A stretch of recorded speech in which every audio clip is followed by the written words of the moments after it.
So we immediately move on to the next and last part of this morning session.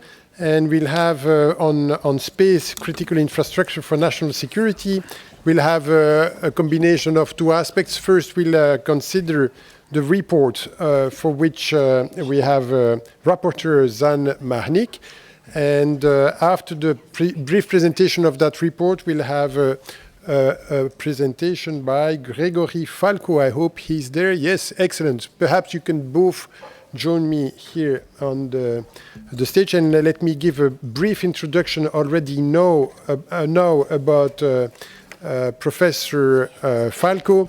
So Professor Falco is an assistant professor at the Sipley School of Mechanical and Aerospace. He's so from and the system engineering program at the Cornell University, where he's now. He received his PhD from MIT, and a university at which I was a professor, but probably not at the time when you were doing your PhD, and so you didn't take my 6.2.251 linear programming course, right? So we checked that yesterday.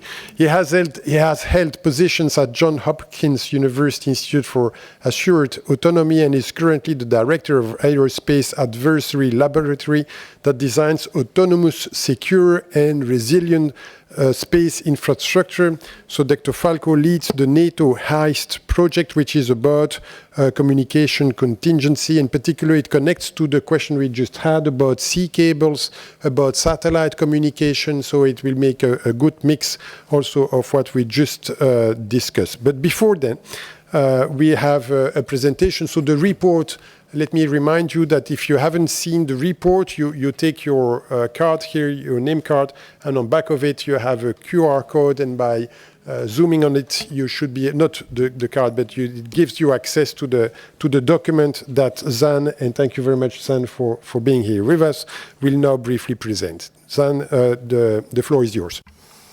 Thank you, Chair. Dear Vincent, it's always a pressure when you're the last one before the lunch, but I think we will manage it quickly. Dear colleagues, I am delighted to be here with you for my first session as a special reporter on the Science and Technology Committee. I could not have imagined a better place and opportunity to present my first preliminary draft special report, which covers space as the fifth operational domain. Because where we are, the city of Dayton has a strong connection to spaceflight through the legacy of the Wright brothers and the National Museum of the United States Air Force, where we will also be for the evening's reception and dinner. Moreover, I have the honor to share this panel with an academic representative, Dr. Gregor Falco from Cornell University. This reflects two important issues then when it's discussing space. It reflects the strong technological and scientific foundation that we as an alliance can build on. It also reflects the importance that we as politicians talk to and work with leading scientists and academics to maintain our technological understanding. With this in mind, let me turn to my preliminary draft special report, which builds on a 2021 Science and Technology Special Report, as well as the subcommittee's visit to Belgium and the Netherlands in September 2024, which included an insightful field trip to the European Space Agency's Research and Technology Center. And here I have also to mention that we had a great visit of the committee just previous week in Norway. We visited Oslo and Svalbard, and we learned about the geostrategic importance of Svalbard. There is a satellite station, more than 160 ground station antennas. We saw those capabilities, and we actually agreed that the Svalbard could be one of test points of Article 5 by Russia. And after this, till the autumn, we will also try to add some points about the Svalbard and the capabilities we have there. Dear colleagues, our alliance has and continues to guarantee freedom, peace and prosperity in the Euro-Atlantic region. This is particularly important in a situation like the one we face today, characterized by strategic competition and pervasive instability. NATO has traditionally focused on the domains of maritime, land, and air, but the alliance continuously updates its posture to respond to technological developments. That is why NATO declared space as the fifth operational domain in 2019, just 3 years after it had recognized cyber also as an operational domain. Space is also one of the 9 technological priority areas that the alliance identified and focuses on. This prioritization does not come out of nowhere. Instead, it is a direct response to 2 important developments. First, space-based infrastructure is of critical importance for our shared freedom, peace, and prosperity. Whatever we do here on Earth, our societies rely on the services offered by space-based infrastructure. Any disruption to this critical infrastructure would have far-reaching consequences on Earth. Second, space-based infrastructure can no longer be assumed to be safe and secure. The number of actors who are active in space has skyrocketed, and their relationships are increasingly characterized by strategic competition. These are the topics and developments which the preliminary draft special report in front of you addresses.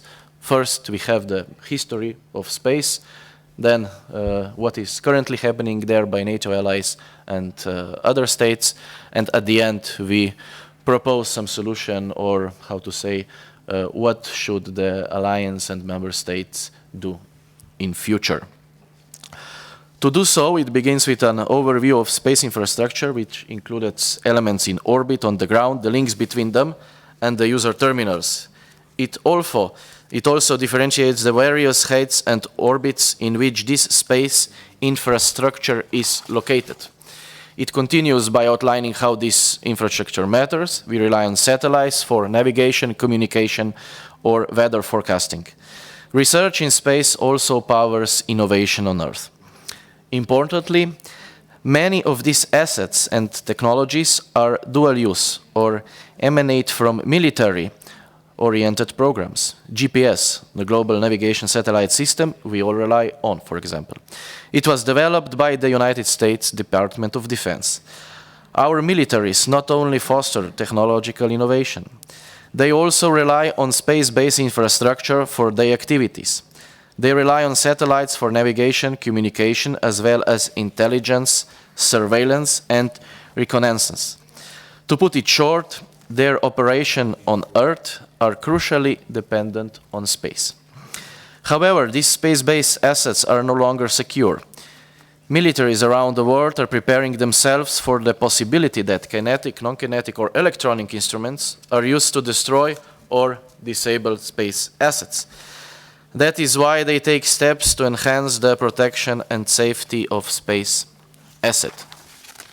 To reiterate, such measures and steps are not coming out of nowhere. They are direct responses to recent developments in space. So, what does the situation in space look like, and how has it been changing over time?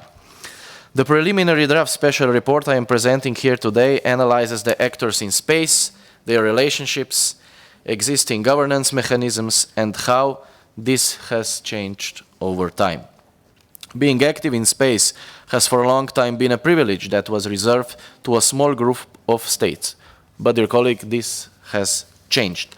Technological progress and also lower launch costs have contributed to the number of actors in space growing considerably. Moreover, it is not just states, but also private actors who are very active in space. What is more, the relationship between these actors changed. For a long time, space has been seen as a competitive but peaceful domain. Today, the situation in space is increasingly characterized by strategic competition and weaponization. This is aggravated by insufficient legal frameworks and governance mechanisms. Space is, of course, not ungoverned. There is the Outer Space Treaty and several important treaties and agreements. However, they were concluded in the 1960s and 1970s and are no longer sufficient. Moreover, the regulatory landscape is fragmented and there are competing approaches towards governing space. There has been a recent window of opportunity towards a more universal approach within the United Nations. However, China and Russia are seemingly unwilling to support this path. Against this backdrop, it should not come as a surprise that different actors around the world are preparing themselves for security and defense activities in space. That is why my preliminary draft special report analyzes space activities by NATO, allies, China, Russia, and, of course, Iran. In the interest of time, I will not be listing each and every activity that I cover in the draft. Instead of that, I will focus on key takeaways. To begin with, I would like to stress that NATO has taken concrete steps which are best reflected in this overreaching space policy from 2019. And I have to add that we are looking for a Hague Summit, and after Hague Summit we will also be able to put some more comments on the report regarding space. In addition, NATO continuously improves its institutional capacities and setups, enhances its space capabilities, and cooperates with commercial and scientific actors. The same applies to allies, where the United States leads the way. It has been and continues to be a leading actor in space and took important steps to maintain this leadership position. This is best illustrated by the creator of the Space Force back in 2019. Other allies are not sitting idly by either. The European Union, France, Germany, Italy, Spain, Sweden, Slovenia, Luxembourg, the United Kingdom, Turkey, and Canada are actively enhancing their space capabilities, and this is just to name a few of them.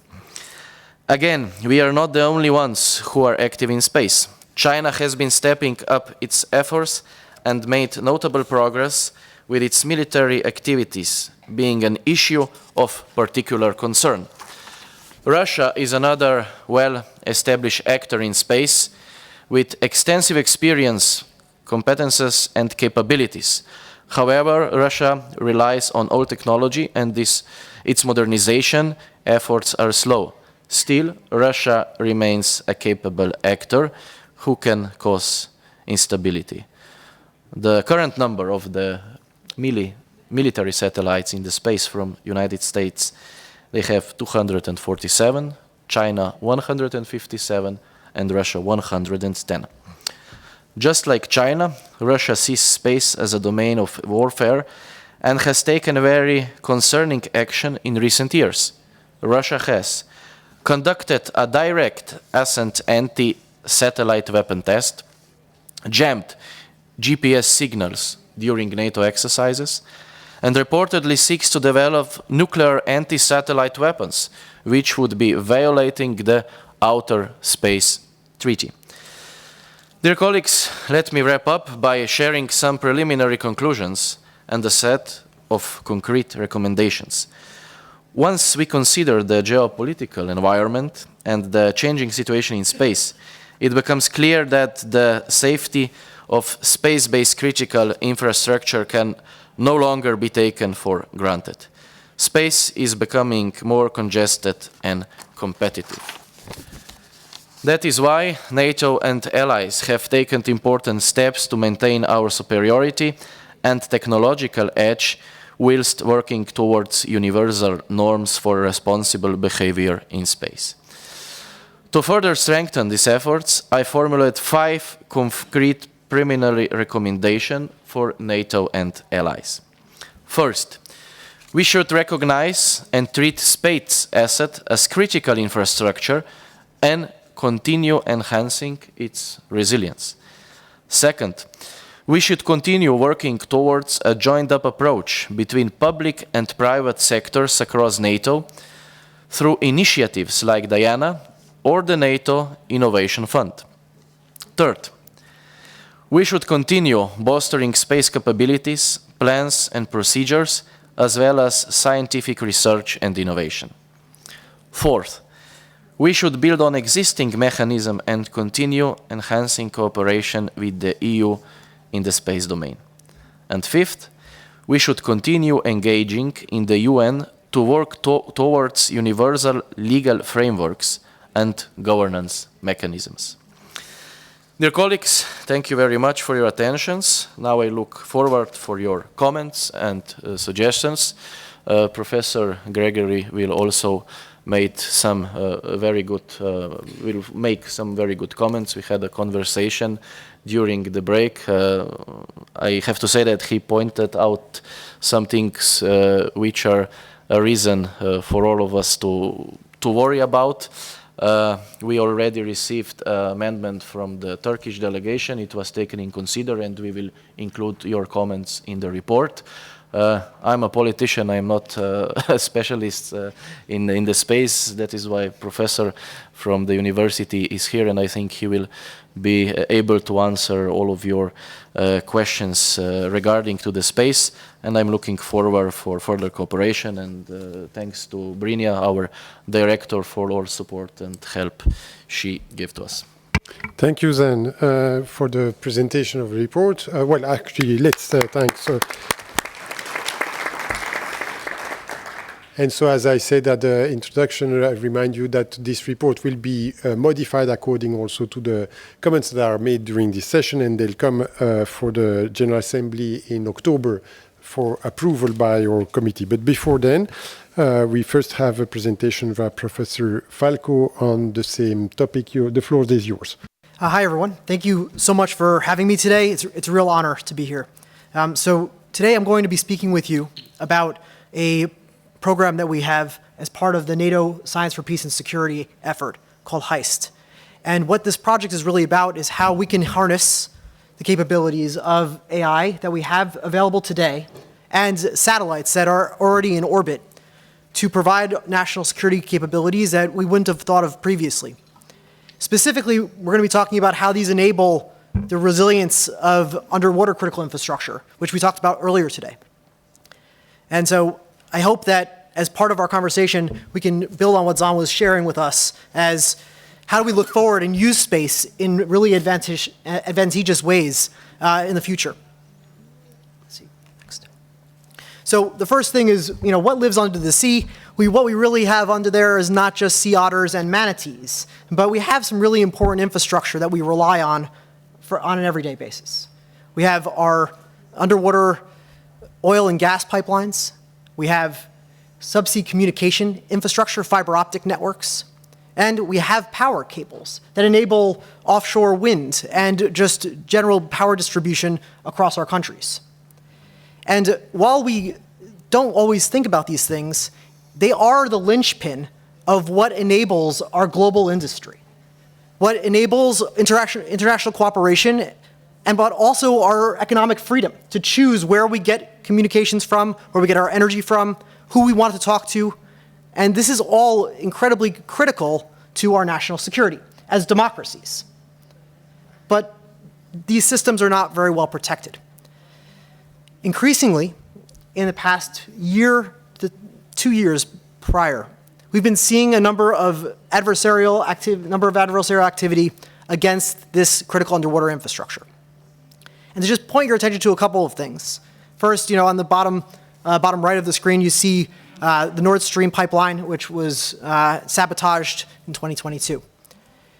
We see on the top right of the screen a picture of the Yantar, which is a Russian intelligence ship, which is often, they call it a scientific observation ship, but it's an intelligence ship. And we had a really interesting event co-hosted by Iceland and Ireland back in December, sponsored by NATO Science for Peace and Security, on how do we handle responses to ships like this that are looking at sabotaging underwater cables. And in this case, which happened in 2024, we had the Yantar ship go really close to the Irish subsea cables, and the Royal Navy had to kind of shoo them away. And then what do you see on the left side? This is actually a document from the Chinese Patent Office with technology that they've recently patented to cut undersea cables.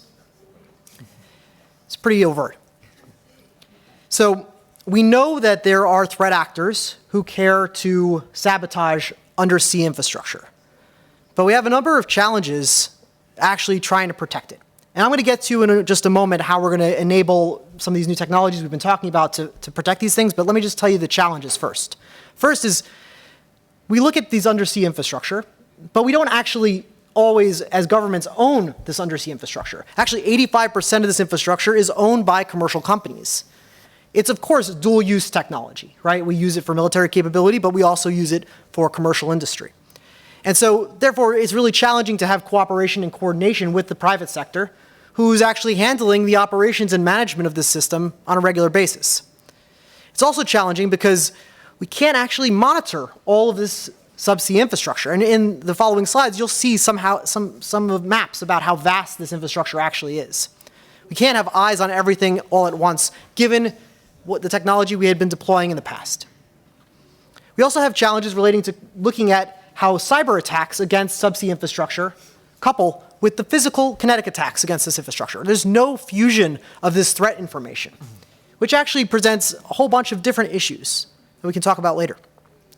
Next, we have jurisdiction. Now, for many years, Law of the Sea has tried to cover how you do jurisdiction in the oceans. But subsea cable jurisdiction, subsea power jurisdiction, pipelines, it's a little messy. We don't know where one country's responsibilities begin and end. And also where the commercial players who might be multinational corporations play into this. We also have the question of when there are issues on this undersea infrastructure, is it an accident or is it an adversary maliciously targeting your systems? This is not different than how in cyber we often have the same questions. Is it an adversary? Oh, plausible deniability. It was just an accident. Whoops, someone screwed up. Anchor drags do cut cables. They do make issues. We also have the final issue of response times being incredibly slow. So if there is an issue, it takes days to usually respond and go see what happened on site of these issues, and then possibly months, if not even years, to actually repair the infrastructure. A whole bunch of problems with this undersea infrastructure. Oh. And there's a number of capabilities that we now can harness that enable our ability to confront these challenges. I'm just wondering if my video is going to play, but it's not looking like it. That's okay. So what we have here is a picture on the left side here of the screen of autonomous air vehicles. They're built in my lab for $400. They're fully autonomous. They're something where you can actually have these assets be deployed, and then in the video was showing how they move around each other and engage intelligently with each other. $400 that we can build these things for. And everything exists on the edge from a capability standpoint, meaning that all of the computation, all of the sensing, it happens on the device itself. It does not require an outside communication mechanism, which we know can be jammed and spoofed. Now, yes, this is something that we built in the lab. It's not always commercially viable, and we don't see this happening exactly in Ukraine yet, right? But this is a technology that's very close to being ubiquitous because it's so inexpensive. Now, can we harness this type of on-the-edge capability for AI to do the surveillance of subsea infrastructure at scale? Can we have eyes on every bit of subsea infrastructure at once using this technology? Soon, the answer will be yes. We also can harness proliferated space capabilities, specifically looking at megaconstellations. Megaconstellations are just an amazing amount of satellites that you have in orbit over given points on Earth at a given time, usually in low Earth orbit. Now, these capabilities are today primarily commercial, right? We're seeing a massive amount of commercial industry putting assets in low Earth orbit, ranging from SpaceX to Amazon Kuiper to OneWeb. The Chinese are also building their own megaconstellations, and the Russians are closely following. But we can harness this technology in novel ways. And so back to our undersea infrastructure for a moment. This is the high north with a subset of subsea cables, specifically communication cables that I'm representing here on the slide. And these cables are responsible for 95% of our global internet traffic. And the reason why is because what is the internet? It is an internet, right? It is a global network of communication infrastructure, which we have data centers all over the world where we're storing this information, and everyone from our devices are just communicating with as we need to. So we need to figure out how to protect this infrastructure in order to make sure that we still can use our internet and have our global industry, our intelligence capabilities served. So what we wanted to do is, can we harness some of the novel capabilities in AI sensing and proliferated satellite constellations to begin to sense, process, and then relay information that would otherwise be in these subsea cables that might get cut faster than someone might be able to hack into them, break them, and then provide disinformation campaigns regarding what's actually happening. And so we introduced the HEIST project through NATO's Science for Peace and Security. This effort aims to try and reroute subsea cable infrastructure to these proliferated satellite constellations. Again, it's a use case of all the important things Zan was just telling us about. And as soon as we announced this program, we saw articles in TASS, which is the Russian news media website, as well as the South China Morning Post, which is a mouthpiece for the PLA, that said, look, NATO's doing something interesting, we better be careful. And I think that this capability is much simpler than it might appear. But it does take coordination and cooperation to be able to get it there. And so just to give you a quick overview of how the technology works, what we do is we try and take information from traditional intelligence capabilities, the sensing infrastructure that I just described to you using these underwater autonomous vehicles, as well as other human intelligence capabilities.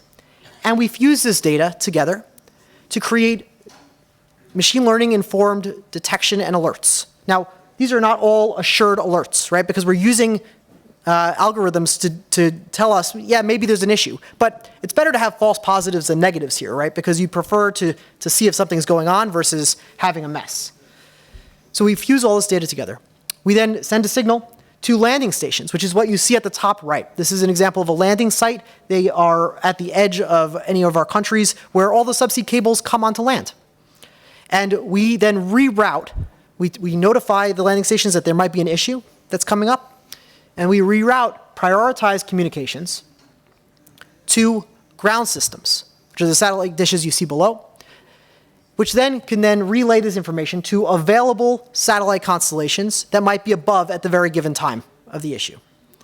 And so, as you can imagine, a lot of this technology already exists today. But it's about the coordination and the systems engineering of how we're piecing it together and how we're cooperating with private companies to enable these services ad hoc. So we don't get locked into just using SpaceX, or we get locked into just using OneWeb. We need to figure out how to foster a heterogeneous ecosystem for this. And so that's kind of our main point of this program. And it's been noted as one of the top innovations of 2025 by some fancy engineering magazines. But what we're really trying to do here is provide a hard capability. And so what are we going to do to show this is not just science and is actually practice? Well, we're going to test this out in a place that needs this technology now. One of the most important countries when it comes to data center infrastructure in the world. It's Iceland. Iceland's connected to the world by 4 subsea cables, and it has some of the most advanced data storage capabilities because of its renewable energy systems that enable high compute processing. And we know that Russia is very closely monitoring the subsea cables around Iceland. And so we believe that testing this HEIST program in Iceland in the next year plus would allow us to provide resilience to this infrastructure using the novel AI capabilities we bring today to the table, using the mega constellations that we already have that commercial industry is providing us. It's harnessing all of this, putting it in one place. And the team that we have right now assembled is a multinational team. It's the US, it's Sweden, it's Iceland, and it's Switzerland. And we want more partners. We want more test sites. We want to be able to deliver this capability at scale. Because this is a commercial product, possibly, but it's more importantly a national security priority. And with that, I'm very happy to answer any questions. Thank you very much.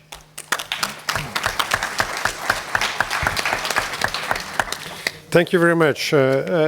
Just a question that came to mind. So is it just a proposal of rerouting in case of problems with undersea cable, or is it more global, perhaps rerouting altogether and with no more use of undersea cable at all? So my vision would be to actually reroute how we do communications. But that's a little too pie in the sky for most practitioners, right? It's more of an academic interest. I think that we don't have the bandwidth and the capability today, and it'll take a number of years to enable that, to actually get to that level. And what you see in this image here is actually an image of satellite to ground power beaming. But it also gives you insight to how you might be able to do free space optical communications, which would allow for, which is laser communications, which allows for high bandwidth capability to enable exactly what you're describing. So we want to see bigger things, but we need to start somewhere. Okay. And we'll remember from your presentation also that whenever you're using your smartphone and you connect to the internet, 95% of that communication goes through undersea cable, right? Is this correct? Unfortunately, yes. Okay, okay. Good to know. Okay, I think I have a couple of questions, and the first from Turkey, Turham Gomez. The floor is yours. Thank you, Mr. Chair, distinguished colleagues. First, I would like to express my sincere appreciation to Rapporteur Mr. Manik for his significant and well-considered contribution to this timely and important report. Today, outer space is no longer a remote and peaceful domain reserved solely for scientific exploration. It has rapidly evolved into a critical operational sphere impacting global security, communications, climate monitoring, and economic development. Satellites now play a central role not only in military operations but also in ensuring civilian coordination, disaster response, and sustainable development.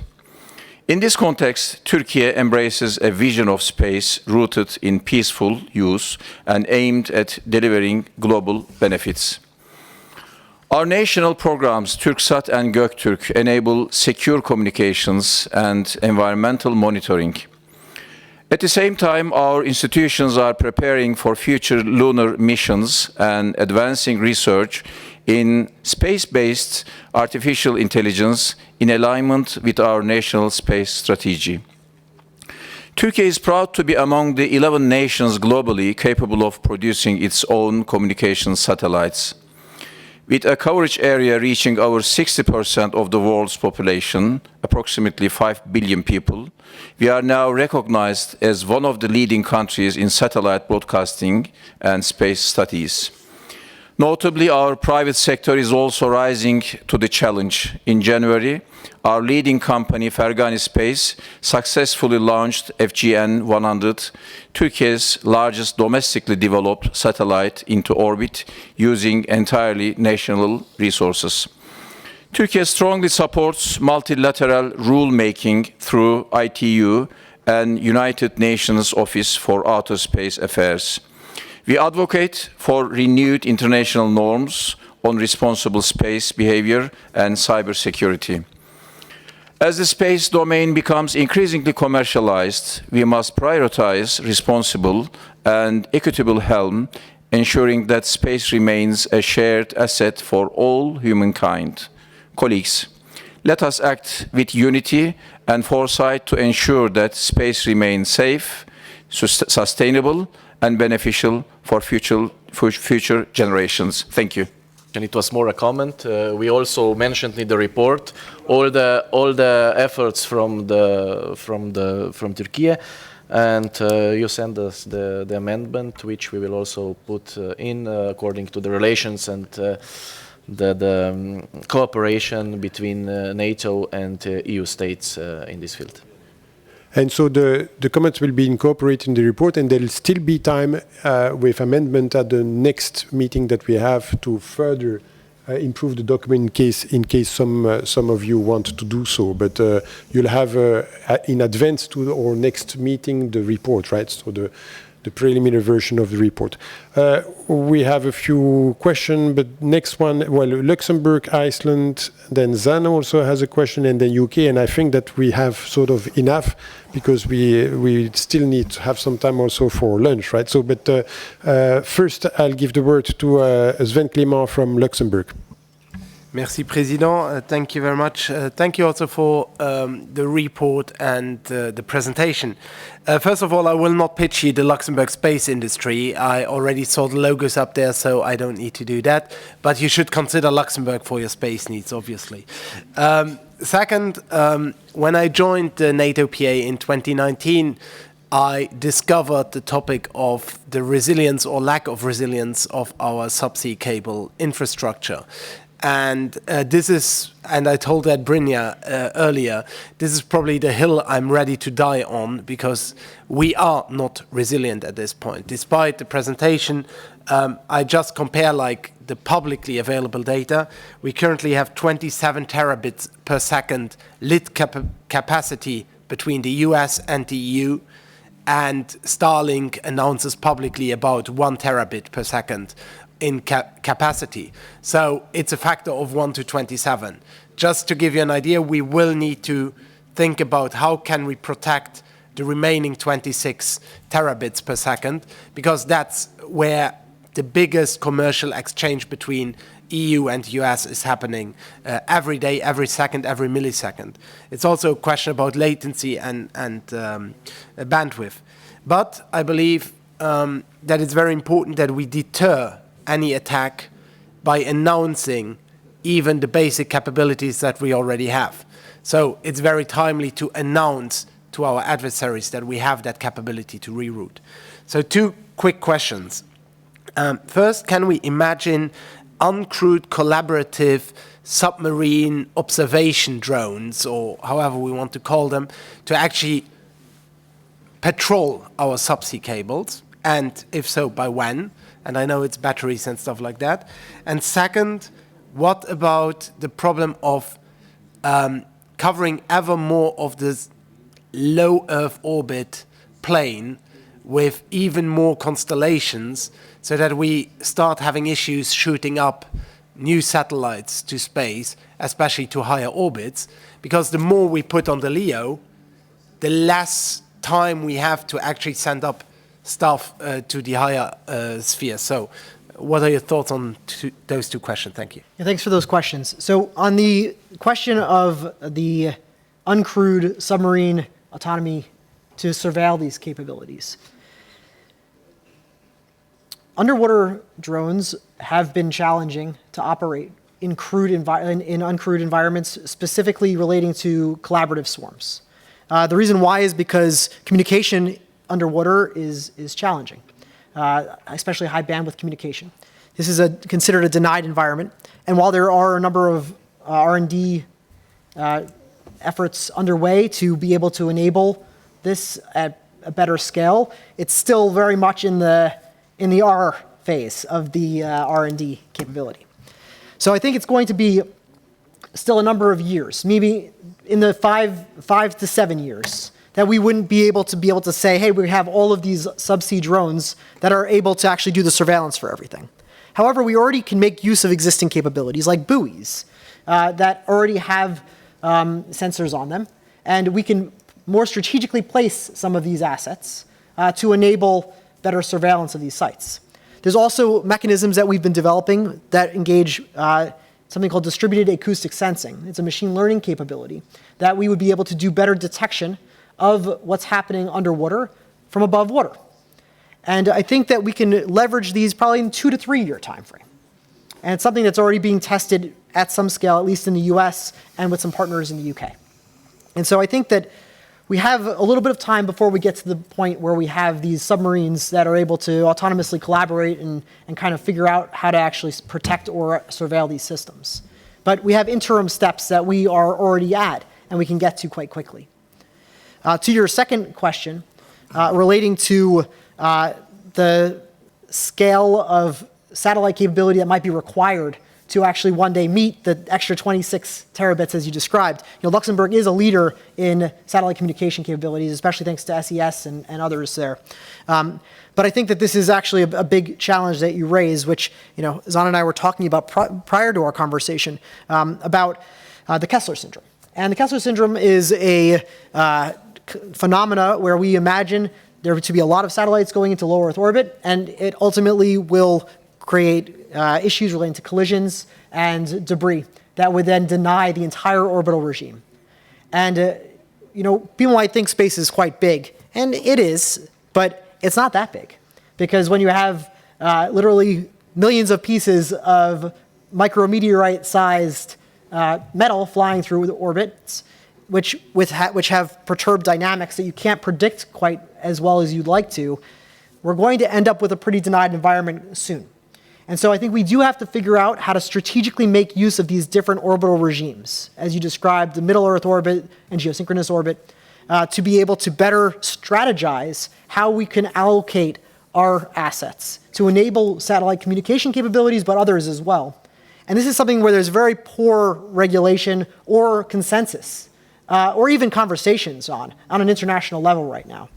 Yes, the UN has its ITU for spectrum allocation, which, speaking on behalf of myself, is pretty poorly done right now, and is not necessarily something that we can enforce.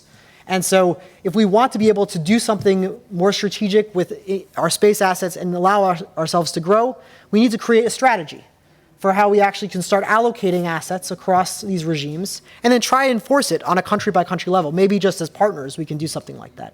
But thank you for the questions. Thank you. So let's... If I may. Yes, please. Sven's second question was the same I wanted to ask, and I was wondering, currently in LEO we have more than 8,300 satellites, in MEO more than 200, and approximately 550 in GEO. And I remember the panel discussion, a good panel discussion yesterday at Defense and Security Committee about NATO, Russia's relation in future, and General Clark made a comment about United States and China. He said, the Earth is big enough for both. So I wonder myself, if the Earth is big enough, how big then is the space? And the professor said to me, we will soon be in the lack of space in space. So, Professor, what is the limit? Where is the limit, let's say, if we talk about LEO? How many more satellites can be there? I don't know if it's about the number of satellites, but I think it's about the number of detritus from the satellites, right? It's looking at the tiny little pieces of debris that we have in orbit. It's about potential collisions. And again, we are at points where we have untrackable numbers of little pieces of debris that will deny these orbital regimes. And so because of that, the number of satellites that we can actually handle right now is already reaching capacity for what human operators can control. And what I mean by that is today, SpaceX, OneWeb, Starlink, even the International Space Station, they have to make hundreds of maneuvers every couple of days to avoid things that are going to hit it. And that's a human operator, right, who's getting telemetry data about what's going on in orbit, and they're making all of these finite propulsion maneuvers. That's not sustainable, right? Especially as we get to the desired numbers of these satellites, like these mega constellations are advertising. Like SpaceX is saying they're going to have 40,000 assets in orbit in the next few years. How are we going to do this, right? So autonomy plays a role, but also we will reach this limit where humans can actually understand and control, not tomorrow, but I'd say in the next 5 to 10 years. That's where we're at. Thank you. Very interesting. So I remember also from the question that the bandwidth that you have with undersea cable and as compared to the one that you have through satellites is a ratio of 20 or so, or 30. I mean, so of course you cannot divert every traffic to the satellite unless there are new technology that were the one that you were referring to. I also remember from the presentation you made that Iceland is completely central, and I'm not sure how much of the traffic goes to Iceland. And we have a question from Iceland from Njal Fridbertsson. Yes, thank you, Gregory. And it would be nice to meet you in Iceland to talk more about this. But actually, the same questions before that I had in the earlier panel, because it's all about the infrastructure and the critical infrastructure. We know that in hybrid warfare, it's about those things, and it's about the electricity, the grid, and actually about this communication. 2 to 4% of the data with the satellite. And that problem is, of course, we can have a communication with the satellites, but we can't move the data as the technology is today. Do you see it in the future that it will be, we will be seeing a big advances in the technology, or be able to take more through the sea cables? And then a personal question for Iceland is that just in the museum here, I was there yesterday from the Air Force. There's a Reaper that's made in San Diego, and some of us that were here on the Science Technology Committee, I think it was 2017, we went to San Diego and saw where they build them. So that was quite interesting. Now this summer, we have this Reaper in Iceland in the summer months now. Is this kind of machine that you're thinking about that might be unmanned in the air to watch out for the sea cables? And you say here 2-3 years maybe that we can do something about it. Manned in the sea maybe 7 years or 5 to 7. How do you see the advances concerning those issues? Yeah, thank you for your question. So to address maybe I'll address your second question first about the Reapers. I don't believe that those will be the ones that we will be seeing for surveillance in the future of these types of infrastructure. We need highly agile, inexpensive assets that are proliferated to be able to achieve this. So it has to be more akin to the $400 ones that we build in our lab. Now, I'm not saying that those are robust enough to do the missions that we require, right? But I think that we would not be able to sustain the level of investment that's required to host like the Reapers that are patrolling our subsea assets. So I think it's going to be a different scale of capability that we would need. And again, we're learning a lot from our allies in Ukraine about how they can operate small-scale assets. But again, we have to get to the autonomy part of that, which is challenging. To your first question about this capability of like where are we going to see that game-changing technology to be able to enable the large-scale transfer of data. So right now, just to give you quick numbers, let's just use Starlink as a quick example because it's very commercially available. Small Starlink terminal can get you, megabytes per second. It's not a lot. You end up with a larger, what they call a community ground station from SpaceX. You can get to what they claim 14 gigabytes of communications. Now that is sufficient for most of our critical infrastructure requirements for certain countries. When we talk about critical infrastructure requirements, we're talking about very baseline data requirements for, is the wind turbine operating correctly, right? What is our state estimation for something, right? This is our strategic financial data that has to get to the London Stock Exchange by tomorrow, right? Like that's usually sufficient. But to get to actually the full level of reroute that's required to host our internet, which is terabyte scale, we really need to be adopting and helping companies that are building out what we call free space optical communication capabilities, which is laser communications. Now, earlier we heard about the Diana program, and I think that one of the most exciting things that I've been exposed to as part of our NATO SPS effort is that there are a number of Diana-funded companies that are building free space optics capabilities in Greenland. And that's where they're testing a lot of this capability out. And I don't think this is at a point right now where we can say, let's bring it to Iceland and let's test it out tomorrow. But these are commercially available products that probably are way too expensive to actually operate at scale. But the technology works. And now we have to figure out how to make the market mechanism to enable them appropriate so that we can actually enable it. So I don't think this is a game changer technology that we need. We don't need to invent something totally new, but we need to come up with the right market mechanisms to adopt some of the novel technology until it can become cost effective for the masses. And we're just not there yet. But the technology does exist. And we just need to figure out how to attract it to our countries and then get it operational and integrated with our existing communications infrastructure. Those are different problems. But thank you for the questions. I hope that answers them. Thank you. I suggest we conclude with two last questions, and they perhaps can be raised in a row, and then you answer both, and perhaps then conclude with some remarks if you have any. And the first question is by Lord Beamish from the UK, and then we go to Canada. Thank you very much, and can I thank Zan for his report and also Dr. Falcone for his presentation. The HEIST programme clearly is very exciting in terms of trying to address the issue around disruption of cables. But you did mention in your presentation that a lot of these are commercial decisions in terms of cables, etc. So if you can prove this works, how then do we get over then the next problem, which is the getting commercial buy-in to this or any legal requirements to actually be able to do it? Thank you for the question, and then we go, perhaps it's related to this question, we'll see. Okay, go ahead. Merci, Monsieur le Président. Thank you, Chairman.